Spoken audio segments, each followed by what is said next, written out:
Vanessa Carter, 28, a marketing consultant with warm brown eyes and an infectious smile. She's been married for 3 years and prides herself on being independent and trusting.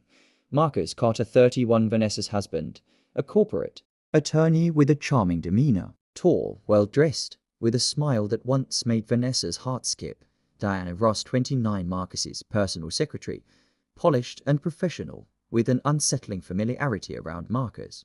The morning started like any other Tuesday, except it didn't. Vanessa woke up feeling like her stomach was turning itself inside out. Morning sickness. Severe morning sickness. She'd been dealing with it for 2 weeks now, but today was particularly brutal. She barely made it to the bathroom before the wave hit her. When she finally emerged, pale and shaky, Marcus was standing in the doorway, not his usual rushed, checking his phone while grabbing coffee. Marcus. This was different. He looked concerned, attentive, almost tender. "Baby, you look terrible," he said, and despite the poor choice of words, his tone was gentle. "Go back to bed. I'm going to make you something." Vanessa blinked. In 3 years of marriage, Marcus had made her breakfast exactly twice. Both times had been their anniversary. This sudden gesture touched something deep in her chest, a hope she'd been trying not to lose. She settled back into bed, listening to the unfamiliar sounds of her husband actually using their kitchen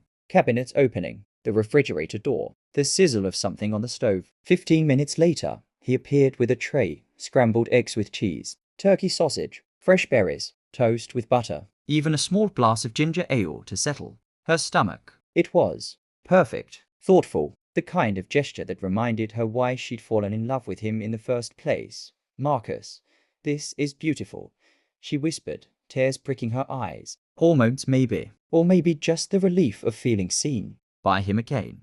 He kissed her forehead. "You're carrying our baby." "It's the least I can do," she ate slowly, savoring not just the food but the moment, the care, the attention. Maybe things were turning around. Maybe the distance she'd felt between them lately was just stress from work. His work, her work, life. After she finished, she felt almost human again. Marcus had already left for the office, but he'd texted her.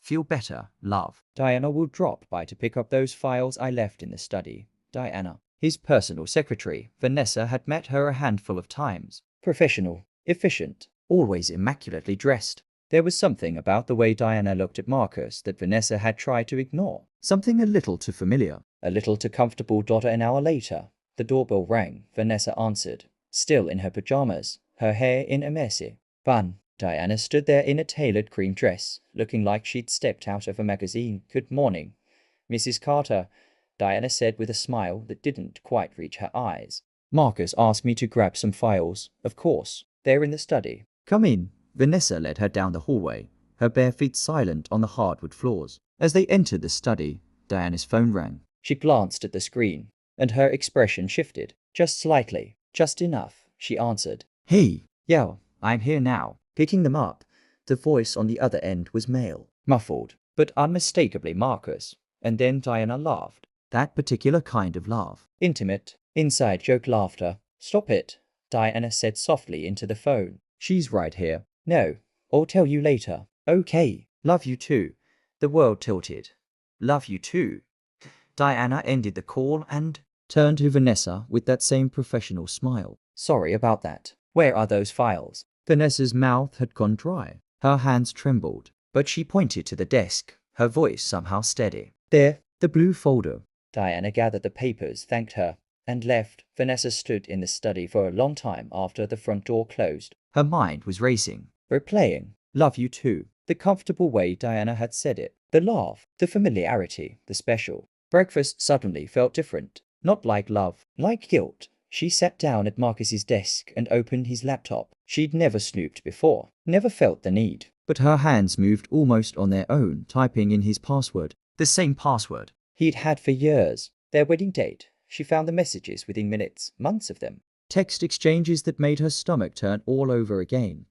But this time not from morning sickness. Photos, plans, hotel reservations, promises, declarations. "I can't wait to start our life together once this is all settled."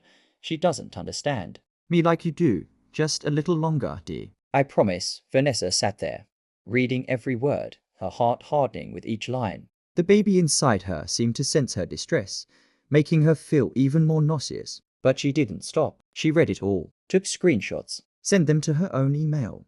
Then she closed the laptop and smiled. It was a strange smile. Not happy, not sad, something new, something cold and clear.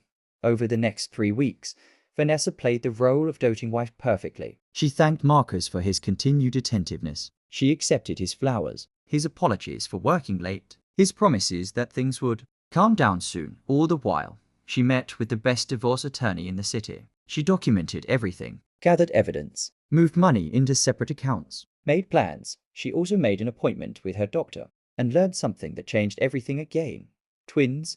She was carrying twins on a Friday evening. She asked Marcus to come home early, told him she had important news. He arrived looking nervous, guilty, probably. Maybe he thought she knew. She did, but she wasn't ready to show that card yet. Sit down, she said gently. I have something to tell you. He sat, his face a mask of concern. I am pregnant with twins, she said, watching his face carefully. Joy, surprise, and underneath it all, panic. She saw it. The flash of calculation, the math he was suddenly doing in his head, his timeline with Diana, their plans, all of it suddenly complicated by 2 more lives. Twins, he repeated, and he hugged her. But she felt the tension in his body, the hesitation. I know about Diana, she said quietly, still in his arms.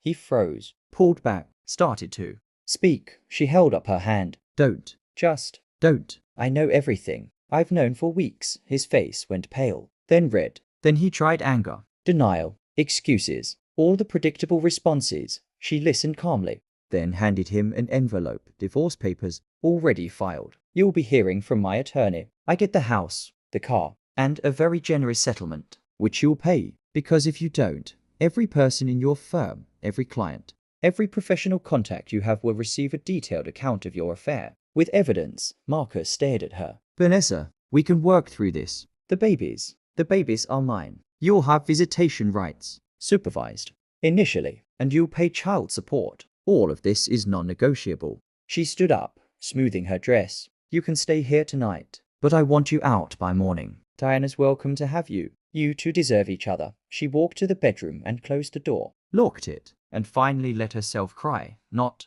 for him, not really, but for the marriage she believed in, for the family she'd imagined, for the man she'd thought he was. 6 months later, Vanessa gave birth to 2 beautiful daughters. Marcus was there, awkward and uncomfortable. Diana had apparently left him 3 months earlier.